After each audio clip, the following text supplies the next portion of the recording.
केदारनाथ यात्रा में आप सभी भक्तों का स्वागत है। इस वीडियो के अंदर मैं आपको बताऊंगा कि आप हरिद्वार और ऋषिकेश से सोनप्रयाग तक शेयरिंग टैक्सी और बस से कैसे आ सकते हो और उनका कितना किराया रहता है। हरिद्वार से सोनप्रयाग जाते वक्त रास्ते में आता है देवप्रयाग संगम, माता धारी देवी मंदिर और रुद्रप्रयाग संगम। इन जगहों पर आप दर्शन कैसे करेंगे? अगर आप अपनी खुद की 4 व्हीलर या 2 व्हीलर से आ रहे हो तो सोनप्रयाग में पार्किंग कहाँ पर मिलेगा? अगर आपका यात्रा रजिस्ट्रेशन नहीं हुआ है तो सोनप्रयाग में कहाँ पर करवाना है? यदि आपने ऑनलाइन रजिस्ट्रेशन कर दिया है तो उसे सोनप्रयाग में कहाँ पर चेक करवाना है? और अगर आप सोनप्रयाग में रुकना चाहो तो यहाँ पर रुकने के लिए क्या बेस्ट ऑप्शन रहेंगे? सोनप्रयाग से गौरीकुंड जाने के लिए शेयरिंग टैक्सी कैसे मिलेगी और गौरीकुंड में रुकने के लिए क्या बेस्ट ऑप्शन रहेंगे? साथ ही गौरीकुंड में ही है गौरी माई मंदिर और तप्त कुंड, जहां आप पवित्र स्नान करके अपनी यात्रा की शुरुआत कैसे करेंगे। गौरीकुंड से केदारनाथ मंदिर की दूरी 16 किलोमीटर है, तो इस ट्रैक के दौरान आपको क्या क्या सुविधा मिलने वाली है और क्या क्या असुविधा होने वाली है। साथ ही आप यहाँ पर पिट्ठू, पालकी और घोड़े खच्चर से कैसे यात्रा कर सकते हो और उनके क्या चार्जेस रहेंगे। इसके अलावा आप हेलीकॉप्टर से कैसे यात्रा कर सकते हो। केदारनाथ पहुंचने के बाद यहाँ पर रुकने के लिए सबसे अच्छे ऑप्शन क्या रहेंगे और दर्शन के लिए टोकन आपको कहाँ से लेना है और दर्शन कैसे करना है। केदार बाबा के दर्शन करने के बाद यहाँ पर बने श्री ईशानेश्वर महादेव मंदिर, अमृत कुंड, भीमशिला, श्री आदिगुरु शंकराचार्य जी की समाधि, बाबा बर्फानी मंदिर, रेतस कुंड और श्री भैरवनाथ मंदिर में आपको दर्शन कैसे करना है। और वीडियो के एंड में आपको बताऊंगा कि इस यात्रा के दौरान आपका कितना खर्चा होने वाला है। तो चलिए दोस्तों, शुरू करते हैं केदारनाथ धाम यात्रा। कमेंट में हर हर महादेव का जयकारा जरूर लगा देना।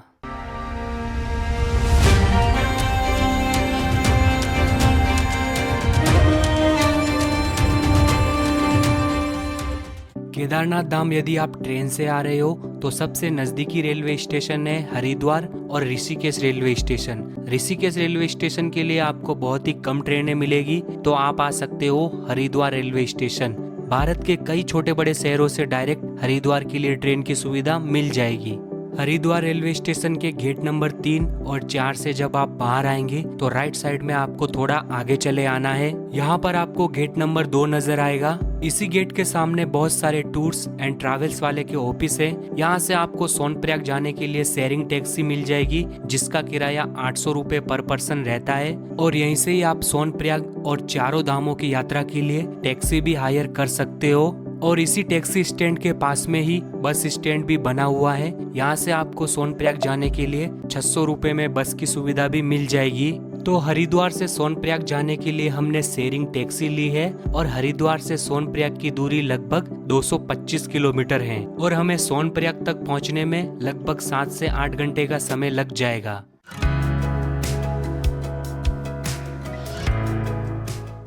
हरिद्वार से लगभग 22 किलोमीटर आगे ऋषिकेश आता है, जिसे योग नगरी भी कहा जाता है।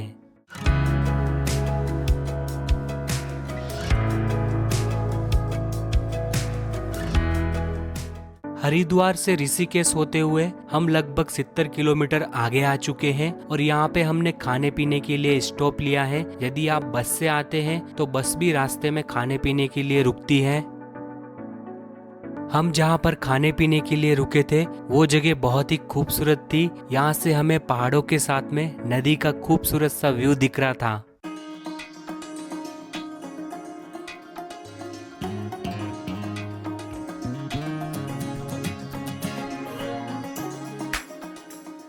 हरिद्वार से लगभग 90 किलोमीटर का सफर तय करने के बाद हम पहुंच चुके हैं संगम नगरी देवप्रयाग में। यहाँ पर एक तरफ से अलकनंदा नदी और दूसरी तरफ से भागीरथी नदी आती है। इन दोनों नदियों का यहाँ पर पवित्र संगम होता है। इसके बाद ये दोनों नदियाँ यहाँ से गंगा नदी का रूप ले लेती हैं। यदि आपको नीचे संगम में जाकर डुबकी लगानी है तो टैक्सी वाले को 300 से 400 रुपए एक्स्ट्रा देकर कुछ 300 से 400 सीढ़ियाँ नीचे उतरकर संगम में डुबकी लगा सकते हो।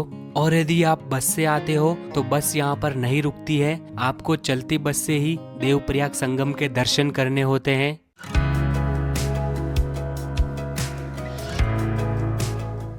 देवप्रयाग संगम से जैसे ही आप आगे बढ़ते हैं तो रास्ते में कई सारी जगहों पर आपको बंजी जंपिंग के स्पॉट देखने को मिलते हैं, तो यहाँ पर आप बंजी जंपिंग जैसे एडवेंचर भी कर सकते हो। हरिद्वार से लगभग 130 किलोमीटर का सफर तय करने के बाद हम पहुंच चुके हैं उत्तराखंड के श्रीनगर टाउन में, जो अलकनंदा नदी के किनारे पर बसा हुआ है। हरिद्वार से 140 किलोमीटर आगे आने के बाद यहाँ पर माता धारी देवी का भव्य मंदिर बना हुआ है। मंदिर तक जाने के लिए आपको 700 से 800 मीटर नीचे उतरकर जाना होगा। रास्ते में जाते वक्त श्री भैरवनाथ जी के भी दर्शन होते हैं। माँ धारी देवी का यह मंदिर बहुत ही प्राचीन और पवित्र मंदिर है। माँ धारी देवी को उत्तराखंड की रक्षक माना जाता है। कहते हैं कि माँ धारी देवी सुबह कन्या का रूप, दोपहर में युवती का रूप और शाम के समय वृद्धा के रूप में दर्शन देती हैं। माँ धारी देवी का यह मंदिर अलकनंदा नदी के ऊपर बना हुआ है। माँ धारी देवी मंदिर के पास में ही नदी के उस पार जाने के लिए पुल बनाया गया है। आप इस पुल पर जाकर अपने अच्छे फोटो क्लिक करवा सकते हो।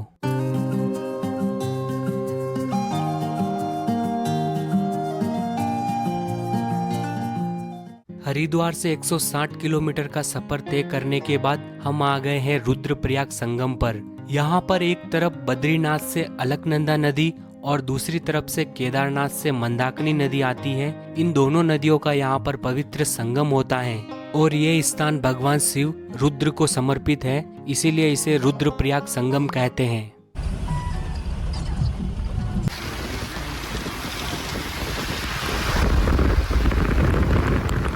रुद्रप्रयाग के बाद में धीरे धीरे मौसम में बदलाव आना शुरू होता है। कई बार तेज बारिश के साथ ठंडी ठंडी हवाएं चलती हैं। उत्तराखंड की खूबसूरत पहाड़ों के बीच बहती हुई नदियां और भी ज्यादा खूबसूरत लगने लगती हैं। उत्तराखंड के इन खूबसूरत पहाड़ों को देखते हुए हम पहुंच जाते हैं गुप्तकाशी। यहाँ से सोनप्रयाग की दूरी मात्र 28 किलोमीटर रह जाती है। सोनप्रयाग से 1 किलोमीटर पहले आएगा सीतापुर। यदि आप हरिद्वार से बस में आते हो तो बस आपको इसी सीतापुर बस स्टैंड तक छोड़ेगी। यहाँ पर बहुत बड़ा सा बस स्टैंड बना हुआ है। साथ ही आपको यहाँ पर रहने के लिए बस स्टैंड के पास में ही बहुत सारी होटल्स की सुविधा भी मिल जाएगी। सीतापुर से 1 किलोमीटर आगे आने के बाद में यहाँ पर सोनप्रयाग की पार्किंग बनी हुई है। यदि आप शेयरिंग टैक्सी से आते हैं तो टैक्सी आपको इस सोनप्रयाग की पार्किंग तक छोड़ेगी, और आप अपने प्राइवेट व्हीकल से आते हो तो यहीं पर आपको 4 व्हीलर और 2 व्हीलर की पार्किंग की सुविधा भी मिल जाएगी। साथ ही आपको यहीं से हरिद्वार, ऋषिकेश, बद्रीनाथ जाने के लिए शेयरिंग टैक्सी भी मिल जाती हैं। सोनप्रयाग की पार्किंग से सीधा 100 मीटर आगे की तरफ आओगे तो राइट साइड में ये रजिस्ट्रेशन काउंटर दिखेगा। अगर आपने ऑनलाइन रजिस्ट्रेशन किया है तो यहाँ पर आपको अपना रजिस्ट्रेशन चेक करवाना है। अगर ऑनलाइन रजिस्ट्रेशन नहीं किया है तो यहाँ पर आपका रजिस्ट्रेशन भी हो जाएगा, बस अपने पास अपना आधार कार्ड जरूर रखना। सोनप्रयाग में रजिस्ट्रेशन काउंटर के आसपास में रुकने के लिए बहुत ही अच्छे होटल्स की सुविधा मिल जाएगी। यहाँ पर आपको 2 लोगों के लिए 1000 से लेकर 1500 रुपए की रेंज में काफी अच्छे होटल्स मिल जाते हैं। सोनप्रयाग का मार्केट काफी बड़ा है। यहाँ से आपको ट्रेकिंग से रिलेटेड जरूरी सामान के साथ ही बहुत सारी चीजें भी मिल जाएगी। यहाँ से आप शॉपिंग भी कर सकते हो। सोनप्रयाग के मार्केट से होते हुए अभी हम जा रहे हैं गौरीकुंड की तरफ। सोनप्रयाग के मार्केट से लगभग आधा किलोमीटर आगे चलकर आओगे तो आपको ये पुल नजर आएगा। पुल पार करते ही गौरीकुंड जाने के लिए टैक्सी की सुविधा मिलेगी। पुल पार करते ही यहाँ से गौरीकुंड जाने के लिए शेयरिंग टैक्सी मिलेगी, जिसका किराया 50 रुपए पर पर्सन रहता है। हरिद्वार से हम सुबह 9 बजे निकले थे और गौरीकुंड पहुंचते पहुंचते रात के 8 बज चुके थे, क्योंकि रास्ते में बहुत ज्यादा ट्रैफिक था और सोनप्रयाग से गौरीकुंड की दूरी लगभग 5 किलोमीटर है। तो फाइनली हम गौरीकुंड पहुंच चुके हैं। यहाँ से गौरीकुंड का मार्केट शुरू होता है। यहाँ पर भी आपको ट्रेकिंग से रिलेटेड सारा सामान मिल जाएगा। साथ ही रुकने के लिए बहुत सारी होटल्स की सुविधा भी है। तो हमने गौरीकुंड में ही 2 लोगों के लिए 2000 रुपए में ये रूम लिया है। गौरीकुंड में रूम की प्राइस थोड़ी ज्यादा रहती है, लेकिन गौरीकुंड में ही रुकना सबसे सही रहता है, क्योंकि दूसरे दिन आप जल्दी उठकर अपनी यात्रा की शुरुआत कर सकते हैं। यदि आप सोनप्रयाग में रुकते हो तो वहाँ पर सुबह आपको टैक्सी के लिए लंबी लाइन में लगना पड़ सकता है। तो अगली सुबह हमने जल्दी उठकर गौरीकुंड में ही बने गौरी माई मंदिर में दर्शन किए और गौरी माई मंदिर के सामने ही उमापति महादेव के भी दर्शन किए। फिर हम आ गए गौरी माई मंदिर से कुछ सीढ़ियां नीचे उतरकर तप्त कुंड के पास में। यहाँ पर एक तरफ तप्त कुंड बना हुआ है और उसके ही पास में केदारनाथ से मंदाकिनी नदी आ रही है। तो आप सुबह जल्दी उठकर गौरी माई मंदिर में दर्शन करके इस तप्त कुंड में पवित्र स्नान करके अपनी यात्रा की शुरुआत कर सकते हो। गौरीकुंड से ही आप ये 50 रुपए में लाठी जरूर ले लेना, यात्रा के दौरान आपको चलने में बहुत ज्यादा काम आएगी।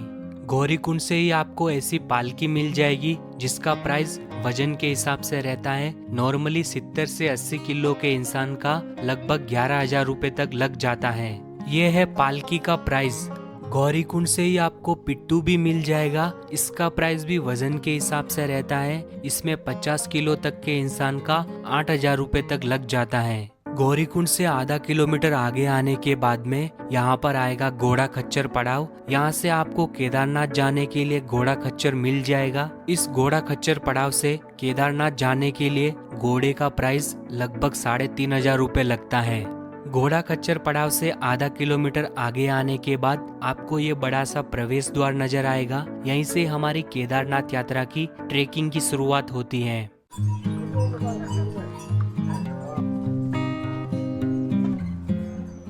जैसे जैसे हम आगे बढ़ते हैं हमें खूबसूरत पहाड़ों में बर्फ नजर आने लगती है। रास्ते में ही आपको खाने पीने के लिए जगह जगह पर फूड स्टॉल मिल जाते हैं।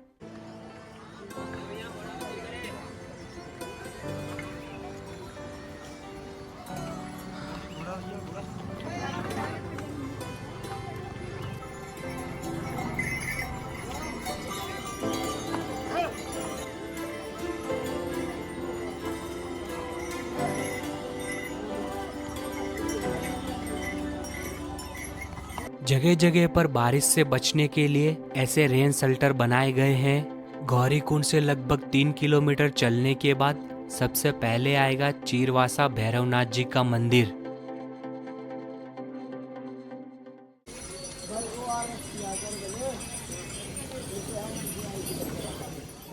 गौरीकुंड से लगभग 4 किलोमीटर दूर और चीरवासा भैरवनाथ मंदिर से लगभग 1 किलोमीटर आगे ये है जंगल चट्टी। यहाँ पर आपको रुकने के लिए कैंप और मेडिकल सुविधा के साथ साथ खाने पीने की भी चीजें मिल जाती हैं। ट्रेकिंग करते समय इलेक्ट्रोल पाउडर जरूर पीते रहे, इससे ट्रेकिंग के दौरान बहुत ज्यादा मदद मिलेगी।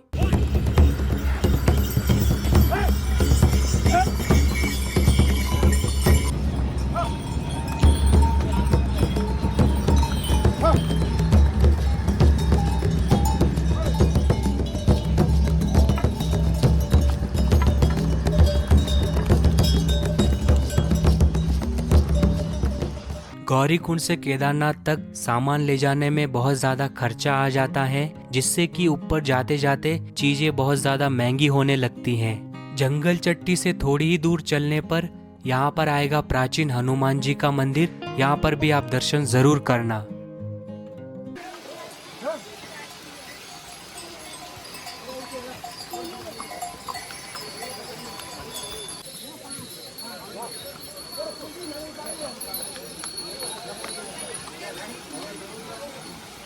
गौरीकुंड से लगभग 7 किलोमीटर और जंगल चट्टी से 4 किलोमीटर चलने के बाद यहाँ पर आएगा भीमबल्ली। इस भीमबल्ली में आपको रुकने के लिए कैंप की सुविधा और मेडिकल सुविधा भी मिल जाएगी और साथ ही आपको भीमबल्ली में दर्शन होंगे महाबली हनुमान जी के। और भीमबल्ली से भी आपको ऊपर जाने के लिए घोड़ा खच्चर मिल जाएगा, जिसका प्राइस गौरीकुंड से भी कम रहेगा। भीमबल्ली से थोड़ी ही दूर आगे आने पर यहाँ पर आपको 2 रास्ते नजर आएंगे। लेफ्ट साइड में पैदल यात्रियों के लिए मार्ग बना हुआ है और राइट साइड में घोड़ा खच्चर जाने के लिए मार्ग है। ये दोनों रास्ते लगभग 1 से 1.5 किलोमीटर बाद आगे जाकर वापस मिल जाते हैं।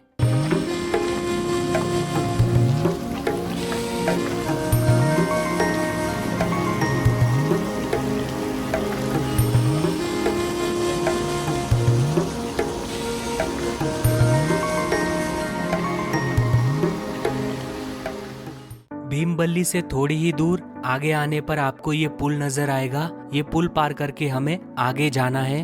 इसी पुल के पास में आपको ये पुराना टूटा हुआ पुल नजर आएगा। नदी के तेज बहाव से ये पुल टूट गया था, फिर बाद में इस नए पुल का निर्माण किया गया। इस पुल को आप जैसे ही पार करोगे तो सामने की तरफ जो कैंप दिख रहे हैं उस जगह को रामबाड़ा कहा जाता है। तो ये पुल पार करके हम आगे आए हैं और इस रामबाड़ा से चढ़ाई थोड़ी सी खड़ी और हार्ड हो जाती है। बच्चों के लिए भी आप पिट्ठू हायर कर सकते हो। 30 से 40 किलो वजन तक के लिए 5 से 6 हजार रुपए लग जाते हैं। रामबाड़ा का पुल वहां पर था, वहां से हम बिल्कुल खड़ी चढ़ाई करके अभी ऊपर आए हैं।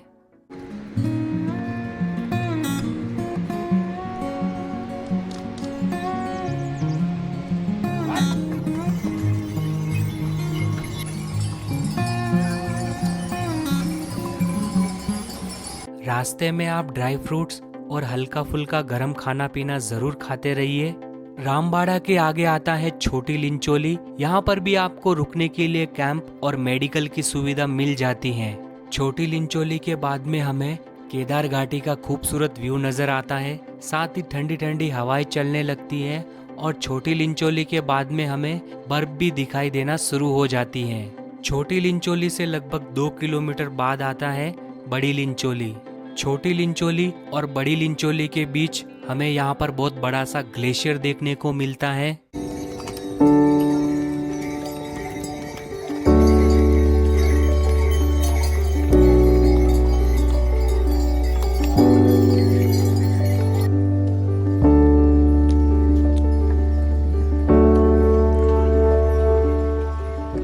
अभी हम पहुंच चुके हैं बड़ी लिंचोली। यहाँ पर भी रहने के लिए कैंप, मेडिकल सुविधा और खाने पीने की सुविधा भी मिल जाएगी। कई सारे लोग जंगल चट्टी, भीमबल्ली, छोटी लिंचोली, बड़ी लिंचोली इन जगहों पर रात रुकते हैं और दूसरे दिन सुबह जल्दी उठकर अपनी यात्रा की शुरुआत करते हैं।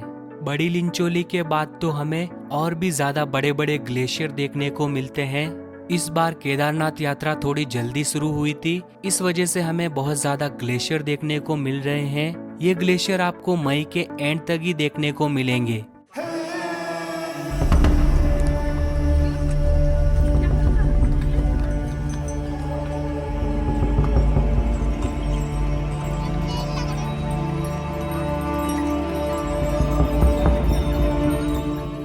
बड़ी लिंचोली के आगे आने के बाद तो केदार बाबा का मंदिर सिर्फ 3 किलोमीटर दूर रह जाता है। यहाँ पर शॉर्टकट लेना थोड़ा हार्ड होता है, साथ ही फिसलने का डर भी रहता है। जब आपको हेलीकॉप्टर उड़ते हुए बिल्कुल नजदीक से दिखे तब समझ जाइएगा कि आप बाबा के मंदिर के बहुत करीब हैं। केदारनाथ मंदिर से 1 किलोमीटर पहले आएगा ये घोड़ा खच्चर पड़ाव। घोड़ा खच्चर आपको यहीं पर छोड़ेगा।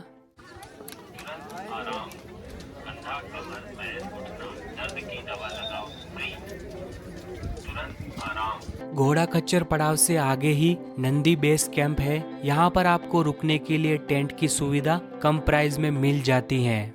आखिर में आपको ये प्रवेश द्वार नजर आएगा। जैसे ही आप इस द्वार से अंदर आएंगे तो सीधा सामने की तरफ आपको बाबा केदार के दर्शन होंगे।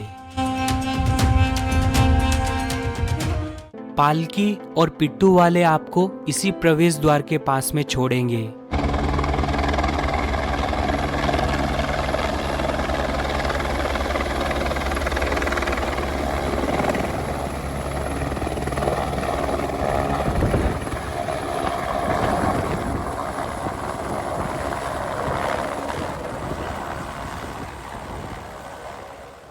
और उस प्रवेश द्वार से आगे आने के बाद यहाँ पर हेलीपैड बना हुआ है। यदि आप हेलीकॉप्टर से यात्रा करना चाहते हो तो आप इस हेली यात्रा IRCTC वेबसाइट से हेलीकॉप्टर बुक कर सकते हो। हेलीकॉप्टर 3 जगहों से चलते हैं, सिरसी, फाटा और गुप्त काशी से। सिरसी से केदारनाथ धाम तक का हेलीकॉप्टर का फेयर है 6,390 रुपए और फाटा से 10,164 रुपए और गुप्त काशी से केदारनाथ धाम तक का फेयर है 12,762 रुपए। इस टिकट प्राइस में आना जाना दोनों इंक्लूड रहता है। लास्ट ईयर यहाँ पर जो हेलीकॉप्टर क्रैश हुआ था वो भी यहाँ पर देखने को मिलेगा। हेलीपैड से आगे केदारनाथ धाम का मार्केट शुरू हो जाता है। मार्केट से आगे आते ही लेफ्ट साइड में हमें टोकन काउंटर नजर आएगा। यहाँ पर आपको अपना रजिस्ट्रेशन दिखाकर दर्शन के लिए टोकन लेना है। इसी टोकन काउंटर के पास में ये बड़ा सा पुल नजर आएगा। इस पुल को पार करके आपको आगे जाना है। पुल पार करके आप आगे आएंगे तो यहाँ पर आपको बहुत सारी सीढ़ियाँ नजर आएगी। इन सीढ़ियों से जैसे ही आप ऊपर चढ़कर जाएंगे तो सामने ही आपको ओम का साइन नजर आएगा। ओम के साइन से आगे आते ही हमें केदार बाबा का मंदिर दिखेगा और मंदिर के रास्ते में दोनों तरफ बहुत सारी होटल्स और डॉर्मेट्री बनी हुई है। ओम के साइन से 100 मीटर आगे आने के बाद फाइनली हमें केदार बाबा के संपूर्ण मंदिर के दर्शन होते हैं। यहाँ पर GMVN के बहुत बड़े बड़े गेस्ट हाउस बने हुए हैं, लेकिन यहाँ पर प्राइस बहुत ज्यादा रहता है। 2 लोगों के लिए 7 से 8 हजार रुपए में रूम मिलता है, लेकिन उसमें गर्म पानी के साथ में बहुत सारी सुविधाएं भी मिल जाती हैं। फिलहाल हमने 2500 रुपए में 2 लोगों के लिए ये रूम लिया है। रूम की कंडीशन तो ठीक नहीं है, लेकिन सस्ते में रूम मिलना ही बहुत बड़ी बात है।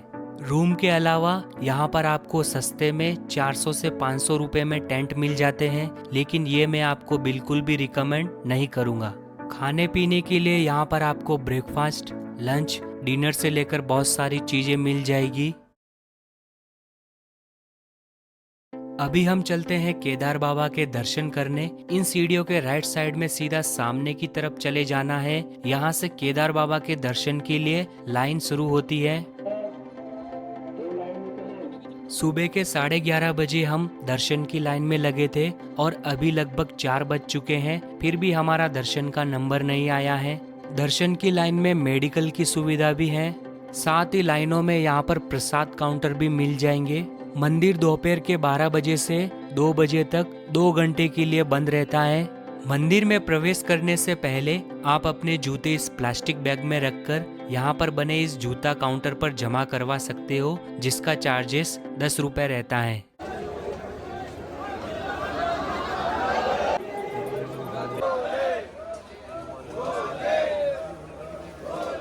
दर्शन की लाइन में हम सुबह 11:30 बजे लगे थे।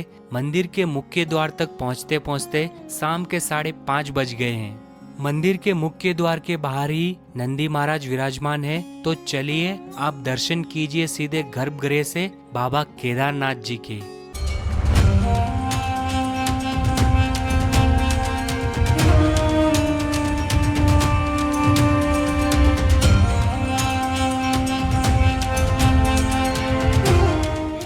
मंदिर परिसर के अंदर केदार बाबा और नंदी महाराज के साथ साथ द्रौपदी जी, 5 पांडव, श्री लक्ष्मी नारायण जी और श्री कृष्ण जी के भी दर्शन होते हैं। मंदिर में दर्शन करके जैसे ही